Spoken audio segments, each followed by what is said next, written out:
Bienvenue dans notre exploration approfondie de l'esprit de Carl Jung, où nous dévoilons la vérité surprenante sur la pensée dirigée. Vous êtes-vous déjà demandé comment nos pensées façonnent notre réalité, ou pourquoi nous dérivons parfois dans des rêveries qui semblent avoir leur propre vie? Aujourd'hui, nous plongeons dans le concept fascinant de la pensée dirigée et son pendant, la pensée fantaisiste, telle qu'imaginée par l'un des plus grands esprits de la psychologie. Imaginez un instant que vous êtes un alchimiste au Moyen Âge, obsédé par l'idée de transformer des métaux ordinaires en or.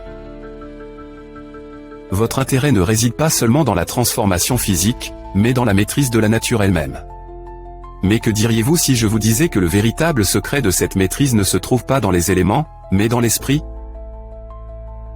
Jung pensait que ce qui manquait à ses premiers scientifiques, c'était une formation à la pensée dirigée à un type de réflexion qui est concentrée, intentionnelle et, en fin de compte, transformative. Vous vous demandez peut-être, qu'est-ce que la pensée dirigée exactement? C'est le genre de réflexion que nous utilisons lorsque nous résolvons un problème de mathématiques, rédigeons un essai ou planifions notre journée. C'est structuré, logique, et orienté vers l'atteinte d'un objectif précis. Jung soutient que la pensée dirigée est une évolution relativement moderne, un outil qui a propulsé les avancées culturelles et scientifiques. Mais que se passe-t-il lorsque nous ne pensons pas de cette manière dirigée? Bienvenue dans le monde de la pensée non dirigée, ou ce que Jung appelle parfois la pensée fantasque. C'est le genre de réflexion qui se produit lorsque notre esprit vagabonde, quand nous rêvassons ou sommes plongés dans une douce rêverie. William James, une autre figure emblématique de la psychologie, l'a décrite comme une rêverie spontanée, une suite d'images qui se suggèrent l'une à l'autre. C'est le genre de réflexion qui ne nous épuise pas, qui nous éloigne de la réalité pour nous plonger dans les mondes de la fantaisie et de l'imagination. Mais là où ça devient vraiment intéressant, c'est que même si rêvasser semble peu productif, cela peut nous mener à des conclusions rationnelles, à la fois pratiques et théoriques. C'est un terrain de jeu pour l'esprit, où les idées flottent, coulent ou s'élèvent selon leur propre gravité. Et bien que cela puisse sembler un détour de la réalité, c'est en fait une source d'innovation et de créativité. Pensez un instant, les grands penseurs du Moyen Âge, tels que saint Thomas d'Aquin et Duns Scotus, s'adonnaient à ce que nous pourrions aujourd'hui qualifier de réflexion fantaisiste. Ils débattaient de questions comme le nombre d'anges pouvant danser sur la tête d'une épingle, ou encore si le Christ aurait pu racheter l'humanité s'il était venu sous la forme d'un petit pois. Aussi absurdes que puissent paraître ces questions, elles étaient en réalité des exercices de pensée dirigée, une sorte de gymnastique dialectique qui aiguisait notre capacité à réfléchir de manière profonde et critique. Jung propose que notre méthode scientifique moderne doit beaucoup à cet esprit scolastique, qui a nourri la science d'aujourd'hui grâce à son entraînement rigoureux à la pensée structurée. Mais il y a un retournement de situation, alors que la pensée dirigée est consciente et demande des efforts, la pensée fantasmatique et sans effort est souvent guidée par des motivations inconscientes. C'est un pont vers les couches les plus anciennes de l'esprit humain, nous reliant à nos racines instinctives et archaïques. Vous vous demandez peut-être pourquoi c'est important. Pourquoi devrions-nous nous soucier de la différence entre la pensée dirigée et la pensée fantaisiste? La réponse réside dans la compréhension de toute l'étendue de nos capacités cognitives. La pensée dirigée nous permet de nous adapter et d'innover, de nous engager avec la réalité et de la transformer. La pensée fantastique, quant à elle, nous libère des contraintes du réel, nous permettant d'explorer les vastes horizons de notre imagination. Jung nous met en garde, cependant, si la pensée fantasmatique n'est pas équilibrée par une réflexion dirigée, elle peut donner une vision déformée du monde. C'est là que la frontière entre la pensée normale et pathologique devient floue. La pensée non dirigée, lorsqu'elle n'est pas contrôlée, peut ressembler à la pensée autistique ou infantile que l'on retrouve dans certaines conditions psychologiques. Pourtant, Jung soutient que ces processus imaginaires ne sont pas intrinsèquement pathologiques. Ils sont ancrés dans les mêmes formes de pensée instinctives et archaïques qui ont guidé l'humanité depuis des millénaires. Pour illustrer cela, prenons l'exemple de l'histoire d'Anatole France sur le pieux abbé Hugger. Ce prêtre était un rêveur, obsédé par la question de savoir si Judas avait réellement été condamné ou pardonné par Dieu. Ces réflexions spéculatives, bien que paraissant fantastiques, étaient en réalité animées par un profond désir inconscient de concilier sa foi avec sa vision de la justice divine. Cela nous rappelle avec émotion que nos fantasmes révèlent souvent des vérités profondes sur notre monde intérieur. les réflexions de Jung sur la pensée dirigée et la pensée fantasque nous invitent à reconsidérer la valeur de nos rêveries et de nos songes. Loin d'être de simples divagations, elles sont des fenêtres ouvertes sur l'inconscient, révélant les forces instinctives qui influencent nos pensées et nos actions. Il nous rappelle que la psyché, tout comme le corps, a une histoire évolutive, marquée par les étapes que nous avons franchies.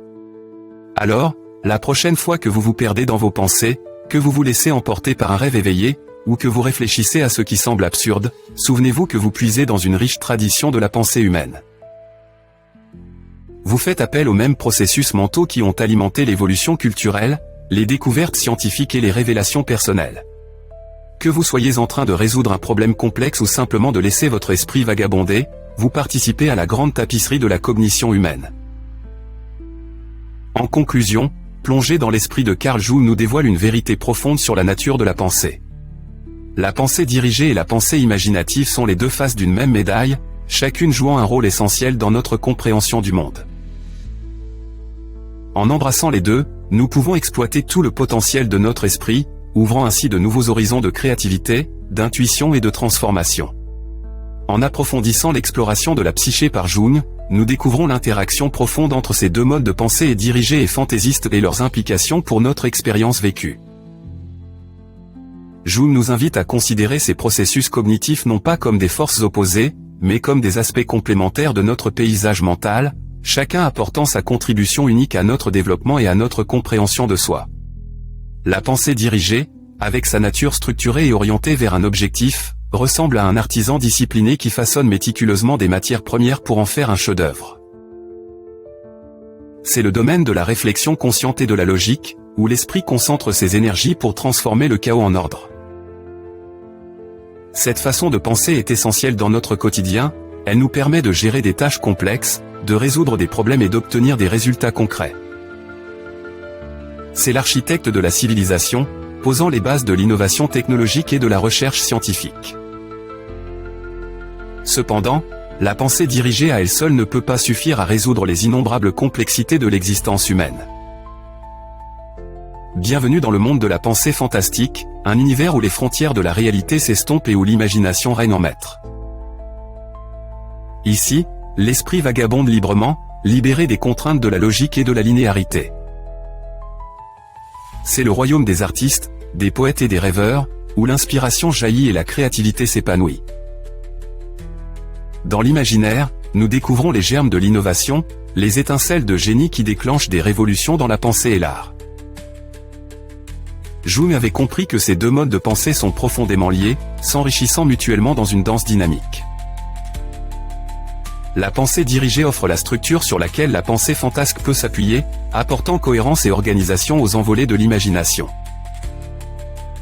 À l'inverse, la pensée fantastique insuffle de la vie à la réflexion dirigée, lui apportant créativité et profondeur, et permettant des percées qui défient la sagesse conventionnelle.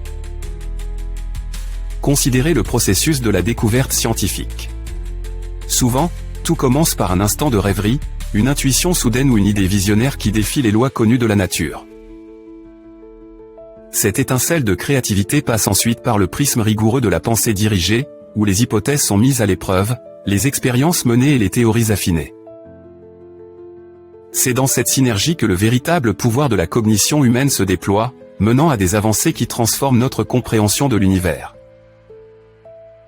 De plus, les intuitions de Jung sur la psyché vont au-delà de la cognition individuelle pour englober l'inconscient collectif, un réservoir d'expériences humaines partagées et d'archétypes.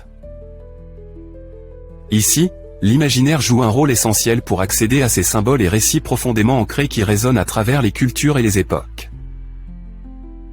À travers les rêves, les mythes et les histoires, nous puisons dans cette source de sagesse collective, l'utilisant pour guider nos parcours personnels et relever les défis de notre société. Dans notre monde moderne, où le rythme de vie s'accélère et où les sollicitations se multiplient, l'équilibre entre la pensée dirigée et l'imaginaire devient plus crucial que jamais. Alors que nous cherchons à être plus efficaces et productifs, nous risquons de négliger le riche potentiel d'imagination que la pensée fantastique peut offrir.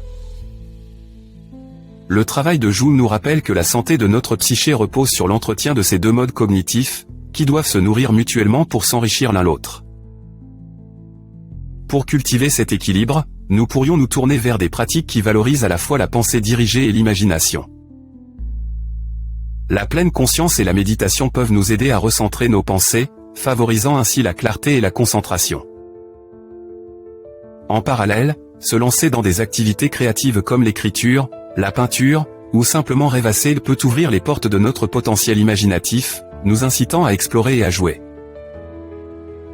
En substance, l'exploration par Jung de la pensée dirigée et de la pensée fantasque nous invite à embrasser toute la palette de nos capacités cognitives, en reconnaissant que les deux sont essentiels à notre croissance et à notre découverte de soi. En honorant ces deux aspects de notre esprit, nous ne faisons pas seulement progresser notre capacité d'innovation et de perspicacité, mais nous renforçons également notre lien avec la riche tapisserie de l'expérience humaine. Alors que nous explorons les paysages de notre esprit, souvenons-nous que chaque pensée, qu'elle soit dirigée ou imaginaire, participe à l'histoire qui se déploie et fait de nous ce que nous sommes. Dans cette danse de la cognition, nous découvrons les clés pour libérer notre véritable potentiel, nous guidant vers un avenir où l'imagination et la raison cohabitent en harmonie, éclairant le chemin vers une compréhension plus profonde de nous-mêmes et du monde.